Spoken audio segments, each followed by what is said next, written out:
Deməli, birinci üçbucaq anlayışından başlayaq ki, üçbucaq nəyə deyilir? Bir düzqət üzərində olmayan üç nöqtənin ardıcıl olaraq birləşdirilməsindən alınan figura deyirlər üçbucaq. Həmin nöqtələrə üçbucağın təpə nöqtələri deyilir. A, B, C nöqtələri üçbucağın təpə nöqtələri adlanır. Həmin nöqtələri birləşdirən parçalara AB parçası, BC parçası və AC parçası. Bunlara deyirlər üçbucağın tərəfləri. Həmin tərəflərin arasında qalan bucaqlara deyirlər üçbucağın daxili bucaqları. A bucağı, B bucağı, C bucağı. Bunlar üçbucağın daxili bucaqları adlanır. Bucaq dərsindən bilirik ki, bucaqları üç hərflə adlandıra bilərlər. Yəni, o A bucağının yerinə BAC bucağı da deyə bilər, CAB də. Bunların hamısı bizə bu bucağı işarə edir. Yəni, A bucağı da deyə bilər sadəcə bir hərflə, BAC bucağı da deyə bilər ona, CAB bucağı da deyə bilər. Üç bucağın daxili bucaqlarının cəmi, ABC də yazılar, bəzən alfabetdə qanmadı bu. Üç bucağın daxili bucaqlarının cəmi 180 dərəcəyə bərabərdir. Üç bucağın daxili bucaqlarının cəmi 180 dərəcədir. Məsələn, bu ixtiyari bir üç bucaqdır. Tutaq ki, verib ki, bura 70-dir, bura 80-dir, C bucağını tapın deyir. Biz başa düşürük ki, üç bucağın daxili bucaqlarının cəmi 180 dərəcə olduğu üçün 180-dən 80 ilə 70-in cəmini çıxmalıyıq. Yəni, bu ikisini toplayırıq, edir 150.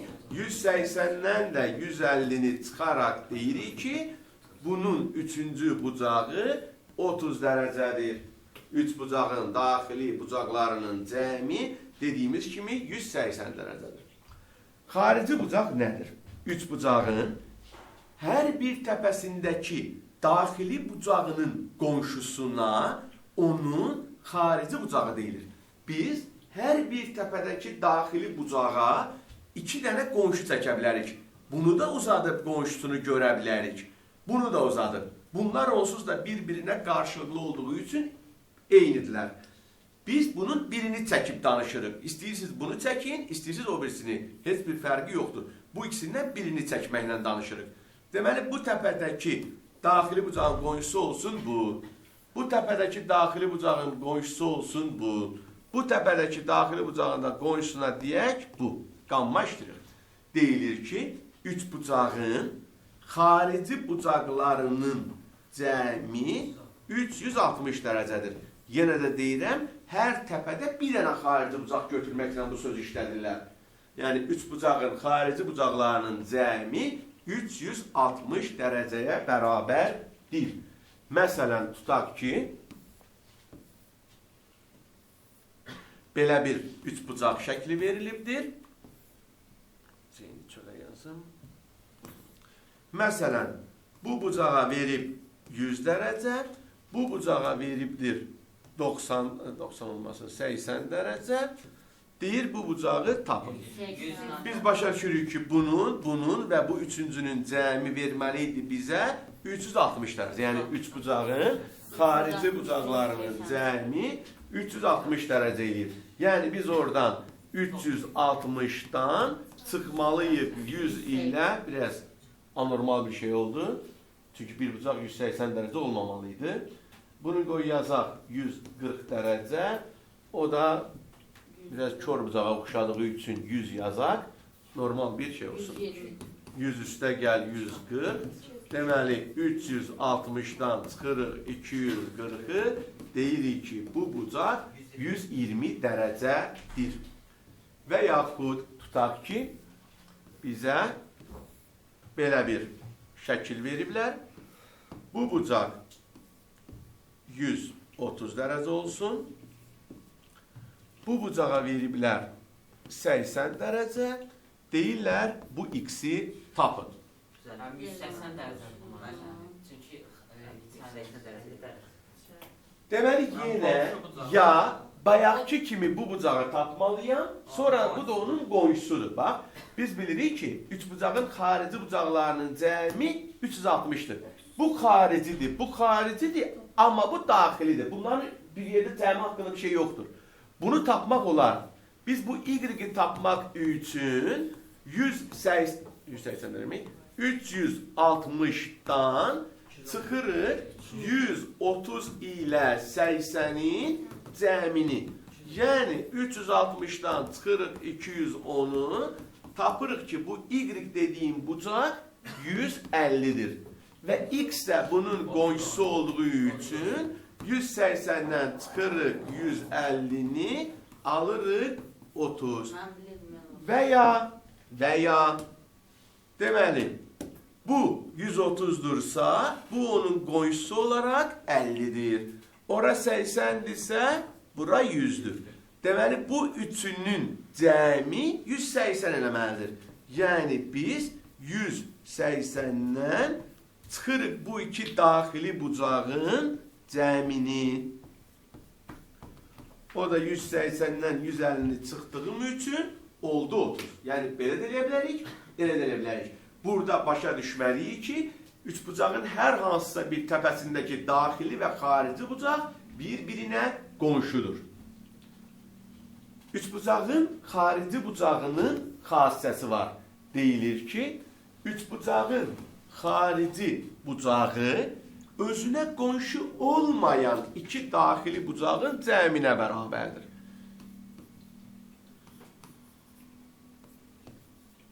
Bax, bu tutaq ki, xarici bucaqdır. Bu xarici bucaq, betdaşlıq yazım. O xarici bucaq ona qonşu olmayan iki daxili bucağın cəminə bərabər. Buna üçbucağın xarici bucağının xassəsi deyirlər. Üçbucağın xarici bucağı ona qonşu olmayan iki daxili bucağın cəminə bərabərdir. Bunu üçü üçün də yazmaq olar. Yəni, demək istəyirik ki, buradakı bucaq ona qonşu olmayan, bu onun qonşusudur. Bunlar isə qonşusu deyirlər.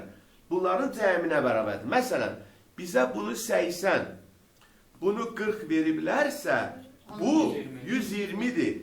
Bunu belə də tapmaq olar onsuz da. Bura 80, bura 40'dırsa, cəmləri 120 elədiyi üçün bura 60'dır. O da 60'ın qonşusu olduğu üçün yenə 120'dir.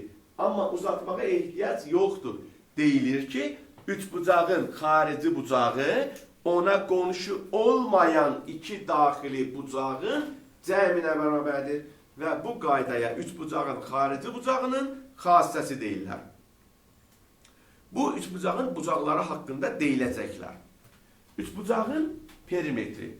Perimetr bütün figurlarda var və perimetr anlayışı üçbucağın tərəflərinin uzunluqlarının cəmidir. Yəni, üçbucağın perimetri deyəndə onun AB, BC və AC tərəflərinin uzunluqlarının cəmini nəzərdə tutur. Tutaq ki, bu tərəf 5 santimetrdir, bura 7 santimetrdir, bura 10 santimetrdir. Onda belə çıxır ki, bu üçbucağın perimetri 22 santimetrdir. Üçbucağın tərəflərinin uzunluqlarının cəminə üçbucağın perimetri deyilir. Məsələn, bizə deyir ki, üçbucağın perimetri 30, iki tərəfi isə 13 və 9 santimetr olarsa, üçüncüsü neçə olar? 13'dan 9'u toplayıb 30'dan çıxır. Bəli, bunun üçüncüsü olsun x, biz bilirik ki, bunun üç tərəfinin cəmi 30 eləməlidir.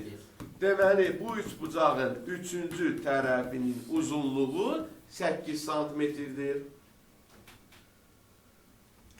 Sonra, üçbucağın böyük tərəf qarşısında böyük bucaq, kiçik tərəf qarşısında kiçik bucaq dayanır deyə bir tərəflər və bucaqlar arasında bir münasibət var.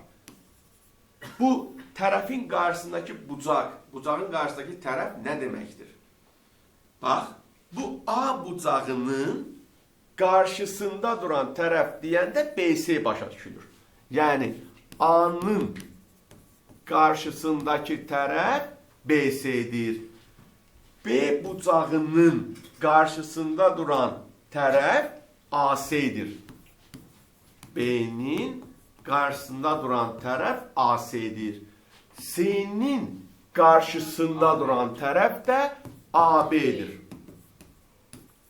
Birinci bunu anlamalıyıq.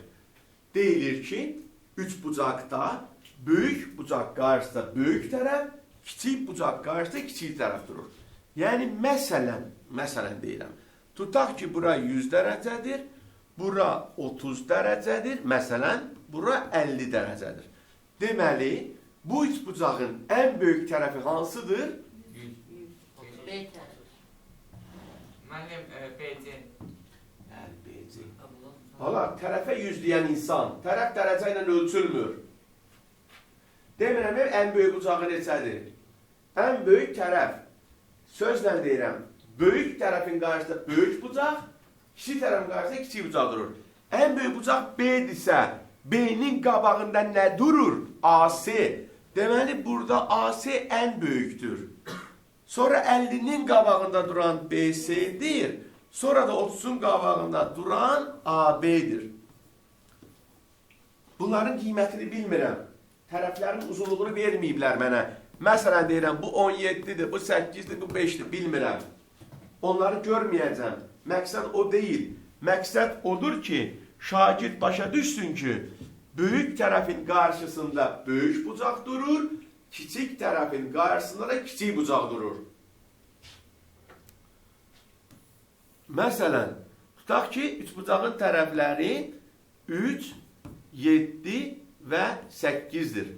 Bu bucağa alfa deyiblər, bu bucağa beta, buna gamma. Deyir ki, bucaqlarını müqayisə edin. Yəni, hansı daha böyükdür, hansı daha kiçikdir. Ən böyük bucaq burada hansıdır? Beta. 8-in qabağında durub, Mustafa. Belə fikirləşsən, nə fikirləşsən? Beta 8-in qabağında durub, alfanın qabağında 7 durub, gammanın qabağında 3 durubdur. Deməli, ən böyük bucaq betadır, ən kiçik hansıdır? Gammadır. Deməli, alfa da ortancıldır. Gammasına fikir də mən də. Bəli, buna gamma deyirlər. Böyük tərəfin qarşısında böyük bucaq, kiçik tərəfin qarşısında kiçik bucaq durur. Bu deməkdir. Nə başa düşdünüz görəsən? Bu deyiləndən. Kəndəmə gələcəklər, bucağın üstündə 8 yazacaqlar, bu bucağı 7 yazacaqlar. Yəni, bucağın dərəcə ilə ölçülür, tərəflər uzunluq vahidlərindən ölçülür. Üçbucaq bərabərsizliyi.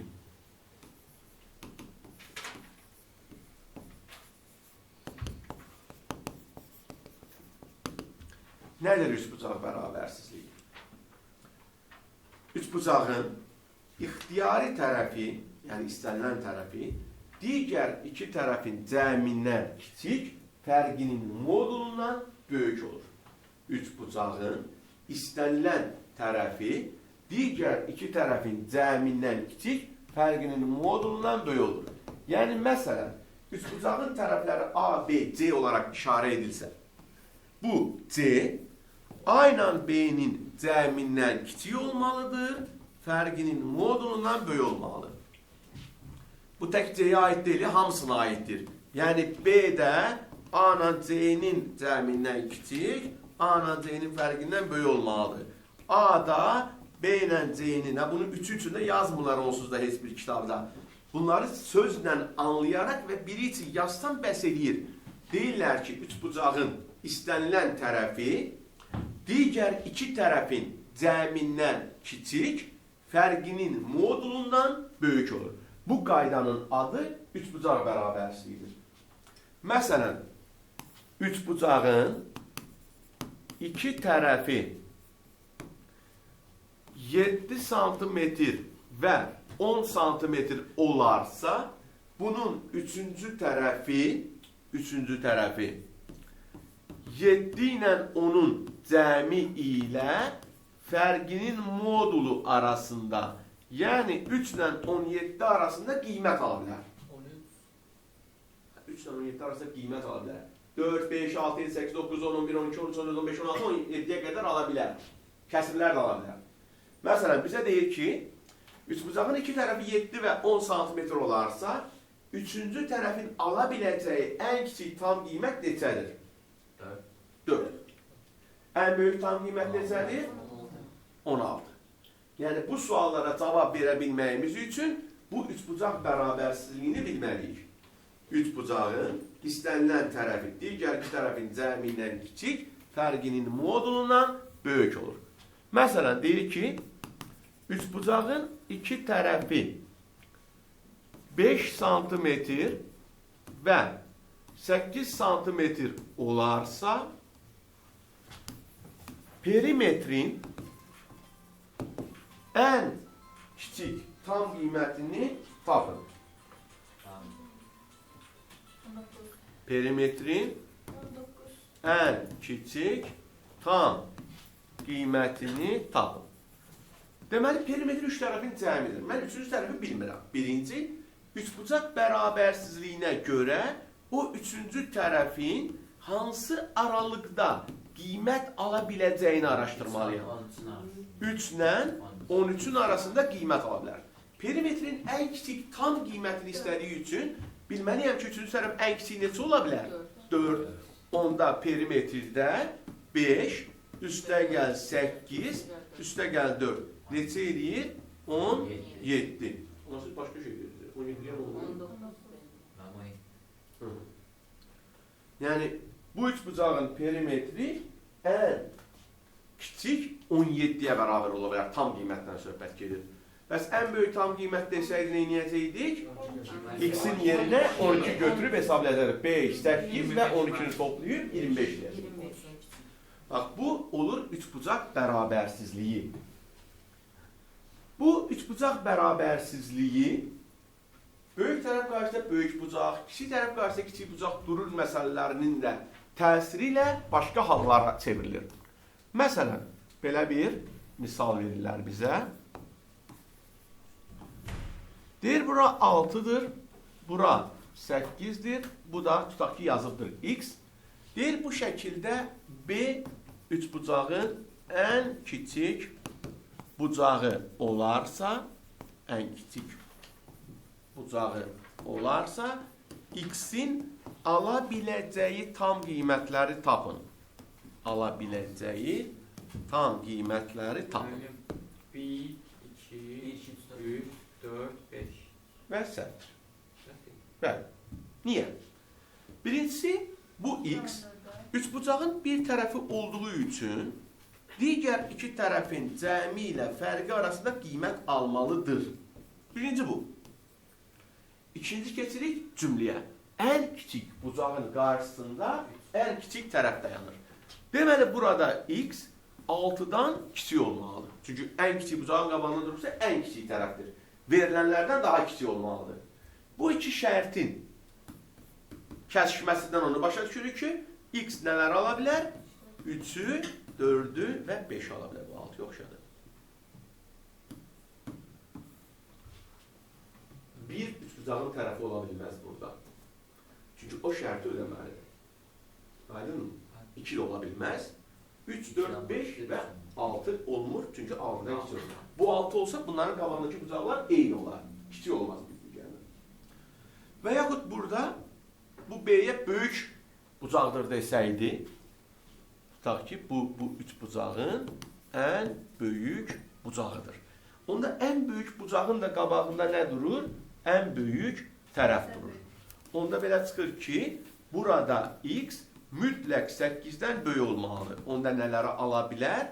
9, 10, 11, 12 və 13 ala bilər. Yəni, bax, o şərtdə bu üçbucaq bərabərsizliyində üçüncü tərəfin ala biləcəyi qiymətlərə təsir edə bilir. Ona görə bunu da nəzərə almalıyıq. Üçbucağın yəqin ki, bilirsiniz ki, bucaqlarına görə 3 növ var. İti bucaqlı üçbucaq, düz bucaqlı üçbucaq və kör bucaqlı üçbucaq. Bütün bucaqları iti bucaq olan üçbucaq, iti bucaqlı üçbucaqdır. Bucaqlarından biri düz bucaq olan üçbucaq, düz bucaqlı üçbucaqdır. Bucaqlarından biri kör bucaq olan üçbucaq da kör bucaqlı üçbucaqdır. Bu üçbucağın bucaqlarına görə olan növləridir. Hər üçbucaq iti bucaqsa iti bucaqlı, düz bucaqlı və kör bucaqlı. Bir də tərəflərinə görə növləri var. Müxtəlif tərəfli üçbucaq, yəni tərəflərinin hamısı müxtəlif olan üçbucaq var. Bərabər. Məsələn, 3-dür, 5-dir, 7-dir. Bərabər tərəfli var, yaxşı. Onu deyək. Bütün tərəfləri bərabərdir. Məsələn, hər biri 6-dır. Bir də var bərabər yanlı. İki tərəfi bərabər olanlara isə bərabər yanlı deyirlər. Məsələn, bunlar 7-7-dir, bu 4-dür. Məsələn, deyirəm. Yəni, tərəflərinə görə 3 növ var. Müxtəlif tərəfli, bərabər tərəfli və bərabər yanlı. Bucaqlarına görə də 3 növ var idi. İndi, belə bir qaydada deyək. Tutaq ki, bu üç bucaqda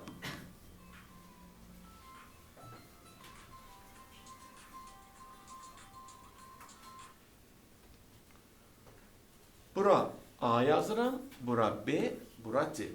Əgər bu alfa kiçikdir 90 dərəcə olarsa, yəni iti bucaq olarsa, alfa iti bucaq olarsa, bu zaman bu A kök altda B kvadrat üstə gəl C kvadratından kiçik, B minus C fərqindən böyük olur. Yəni, iti bucağın qarşısında duran tərəf bu şərt ödəyir. Alfa böyükdür 90 dərəcə olarsa, onda o A, B kvadrat üstə gəl C kvadratının kök altısından böyük, amma B üstə gəl C-dən kiçik olmalıdır. Bax, bu, iti və kör bucağın qarşısında duran tərəfin ödəməli olduğu şərtdir. Məsələn, tutaq ki, bizə belə bir məsələ verir. Bura 6-dır deyir, bura 8-dir, bura x yazır və şərtdə deyir ki, alfa iti bucaqdır. X-in ala biləcəyi tam qiymətləri, sayını tap, cəmini tap, hər cür sualı qoya bilər axırını. Deməli, onda burada alfa iti bucaqdırsa, x kök altda 6-nın kvadratı ilə 8-in kvadratından kiçik, bəli, bu da toplayanda 100 eləyir, 100-dən də 10 çıxır. Yəni, burada x-in ala biləcəyi, tutaq ki, qiymətlər, söhbət tam qiymətlərdən gedir, 3, 4, 5, 6, 7, 8 və 9-dur. Əgər yox, bu şəkildə yenə həmin tipdə sual olsun, deyirsə ki, alfa kör bucaqdır. Bunu sözlə də deyə bilər ki, alfa kör bucaqdır. Yaza bilər ki, alfa böyükdür 90 olarsa. Alfanın 90-dan böyük olması kör bucaq olması deməkdir. Onda belə çıxır ki, bu x kök altda 6-nın kvadratı ilə 8-in kvadratından böyük, 6 ilə 8-in cəmindən isə kiçik olmalıdır. Bu kökün altında 36, 64, 100 elədiyi üçün 10 çıxır. Burada da 14-dür. Onda x-in ala biləcəyi qiymətlər 11, 12 və 13 olur. Tam qiymətlərdən söhbət edir. Bax, böyük bucaq başqa şeydir, kiçik bucaq başqa şeydir, kör bucağın qabağında duranda başqa şey olur, iti bucağın qabağında duranda başqa şey olur. Bunların hamısını öyrənmək lazımdır. Sonra, üçbucağın medianı, tənböləni, hündürlüyü, orta xətti və s. var ki, var. Birinci mediandan danışaq. Median nədir? Bir var, bax, median nəyə deyir? Bir var, medianın uzunluğu hansı üstünə taxılır. Bir var, medianın xassəsi nədir? Bunların hamısı ayrı-ayrı şeylərdir. Median nəyə deyilir? Üçbucağın təpə nöqtəsini qarşı tərəfin ortası ilə birləşdirən parçaya median deyirlər. Ha? Qarşı tərəfin ortası ilə birləşdirir. Təpəni qarşı tərəfin ortasına birləşdirir. Buradan da belə çıxır ki, bu nöqtə qarşı tərəfin ortası olduğu üçün median tərəfi yarı bölür. Yəni, məsələn, üçbucağın bu tərəfi 12 idisə, bu 6-6 bölündür. Yəni, median tərəfi yarı bölür. Bir üçbucağın 3 dənə tərəfi olduğu üçün 3 dənə də medianı var. Üçbucağın 3 dənə tərəfi olduğu üçün 3 dənə də median. Bu, buranın ortası. Bu, buranın ortası. Bu da buranın ortası. Yəni, üçbucağın 3 tərəfi olduğu üçün 3 dənə də medianı olacaqdır. Üçbucağın medianının xassəsi. Nədir medianın xassəsi? Şəkildən də gördüyünüz kimi üçbucağın medianları bir nöqtədə kəsişir. Düzdürmü? Bu nöqtəyə üçbucağın ağırlıq mərkəzi deyilir. Üçbucağın medianlarının kəsişmə nöqtəsinə üçbucağın ağırlıq mərkəzi deyilir. Deməli, üçbucağın medianları bir nöqtədə kəsişir və kəsişmə nöqtəsi ilə təpədən başlayaraq 2-nin 1-ə nisbətində bölünür. Yəni bu O nöqtəsi AN-də, BM-də, CK-nı da təpə tərəfdən başlayaraq 2-nin 1-ə nisbətində bölür. 2-nin 1-ə nisbətində. Yəni bu o deməkdir ki, bura x-dir, bura 2x-dir. 2-nin 1-ə. Bura y-dir, bura 2y-dir. Bura z-dir, bura 2z-dir. Yəni hamısı, medianların üçü də təpə tərəfdən başlayaraq 2-nin 1-ə, 2-nin 1-ə, 2-nin 1-ə nisbətində bölünür.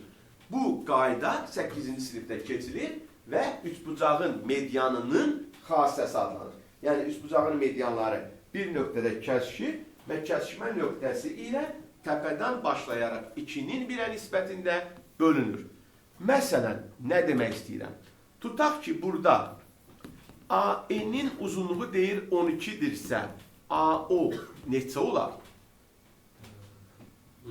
AN-in uzunluğu 12-dirsə, AO neçə olar? 8 olar. Niyə?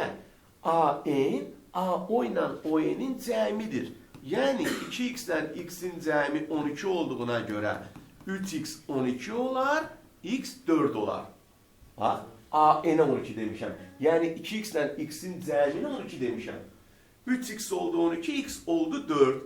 X 4 olduğu üçün mən də AO-ya 2x yazdığım üçün neçə olur? 8 olur. Hocam 2 12-dən 8 16 qalır. Öyle. Bura 4 oldu, bura 8 oldu. Söv. Mən də 8 istəyirdim. Tutardı.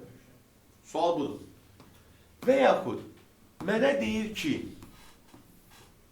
əgər CO 12-dirsə, CK neçə olar? Müəllim 6. Yox.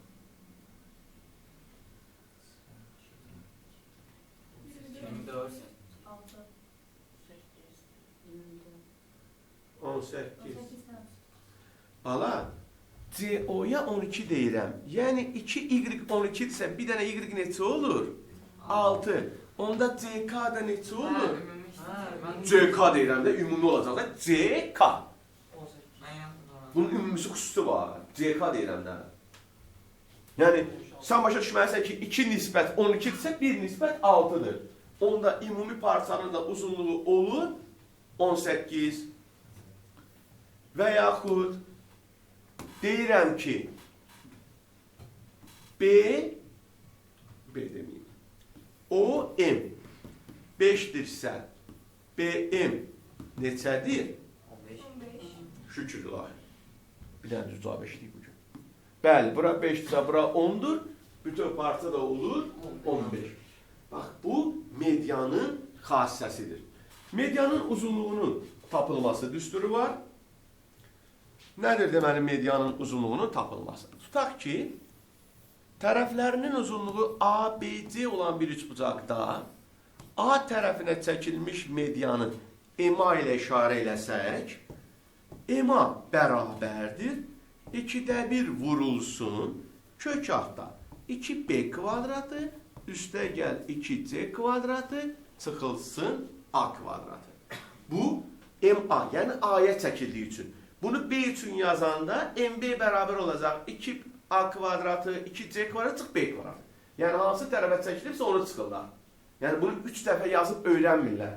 Dərk edirik ki, bu düsturda MA A-ya çəkilir, A-nın kvadratını çıxırlar, o birisiləri toplayırlar. Yəni məsələn, sizə imtahanda, suallarda məsələn, güvəndən və s. verəndə görərsiniz. Deyir ki, üçbucağın tərəfləri 5, 6, 8-dir. Üçbucağın tərəfləri 5, 6, 8'dir. Kiçik tərəfə çəkilən medianı tapın. Kiçik tərəf aradı 5'dir. 5. Yəni, məsələn, bura 5'dir, bura 6'dır, 8'dir. Buna şəkilə ehtiyac yoxdur. Burası görməksin çəkirik. Biz bura çəkilən medianı axtarırıq. Onda yazmalıyam. 2'də 1 vur. 2 vur 8'in kvadratı. 2 vur 6'nın kvadratı. Çıx 5'in. Yəni, hara çəkmişəmsə onun kvadratını çıxıram. O birisləri isə toplayıb 2'yə vururam. Daha doğrusu kvadratı yüksəlib 2'yə vururam. 8'in kvadratı 64. 2'ye vurdum 128. Bunun kvadratı 36 vurdum 2'ye 72. Çıktım 25. Topladım 200. Çıktım 175. 175'də 25 vurulsun 7 deməkdir deyə. İndi buradan kök çıxan hissəsi var. 5 çıxır deyə. Bura yerləşdirə bilmədim.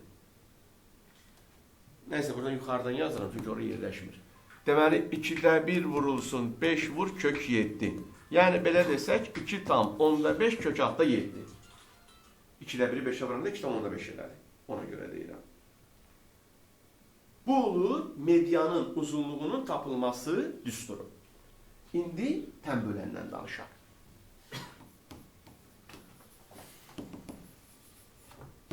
Tənbölən. Tənbölən nədir? Tənbölən üçbucağın bucağını tənbölənidir. Yəni, bax,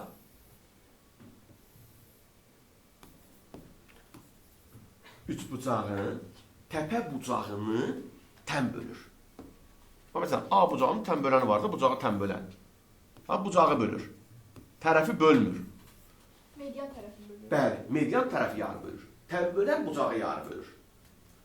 Bir üçbucağın, yenə deyirəm, bax, tənböləndirsə, biz başa düşməliyik ki, əgər burada AD tənböləndirsə, deməli BAD bucağı ilə CAD bucağı bərabərdir. Yəni, tənbölənin işi bucağı yarı bölməkdir. Tərəfi yarı bölmək onun işidir. Tərəfi yarı bölmək median işidir. Üçbucağın 3 dənə tərəfi olduğu üçün, təbii ki, daha doğrusu 3 dənə bucağı olduğu üçün, 3 dənə də tənböləni olacaqdır. Yəni, bu tənbölənlərin işi bucaqları yarı bölməkdir. O bucağı, bu bucağı, bu da bu bucağı bölmüş olur. Tənbölənin xassəsi nədir? Ən çox istifadə edilən xassələrdən biri budur. 8-ci sinifdə keçilir yenə bu xassədə. Deyilir ki, üçbucağın tənböləni qarşısındakı tərəfi qalan iki tərəflə mütənasib hissələrə bölür. Məsələn, bu tənböləndir.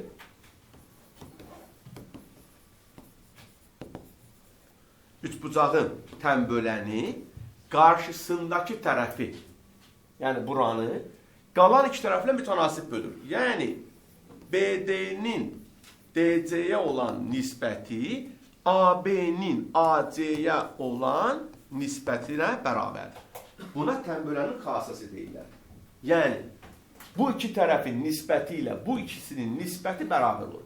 Məsələn, biz bunları adlandırsaq, buna bir balaca B hərfi yazın, buna C yazın, buna M, buna N. Yəni, bu dediyimi balaca hərflərlə yazıram. C-nin B-yə, M-in N-ə. Bu, tənbölənin xassəsidir. Bu tərəf tutaq ki, bizim A tərəfimiz idi. Bir də tənbölənin uzunluğu üçün bu düstur var. Yəni, bu elanın özünü var, budur. Bunu tapmaq üçün. Olur, B vur C, çıxılsın, M vur N. Bu, elanı tapmaq üçündür. İndi biz tənbölənin xassəsinin tətbiqinə aid müxtəlif suallara baxaq. Məsələn, tutaq ki, şəkil veriblər sizə və yaxud da şəkil vermir, sözlə deyir. Deyir ki, ABC üçbucağında AD tənbölənir. Yəni, məsələn, işarətində deyir ki, AD tənbölənir. AB 12 santimetrdir, şərtdə veribdir. AC 18 santimetrdir. Və BC olsun 15 santimetr. Yəni, bunları verib. Bura 12'dir, bura 18'dir, bura da 15'dir. Sual BD'nin tapılmasıdır. Deyir, BD neysə? Hə? Oradan çıxartdın. 12 bölü 18 bərabərdir 15 bölü. Deməli, 15 böl yox. Sən bunları bilməlisən.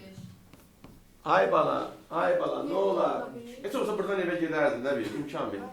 Median deyil, y tərəfi yarı bölsün. Tənböləndir, tənbölən.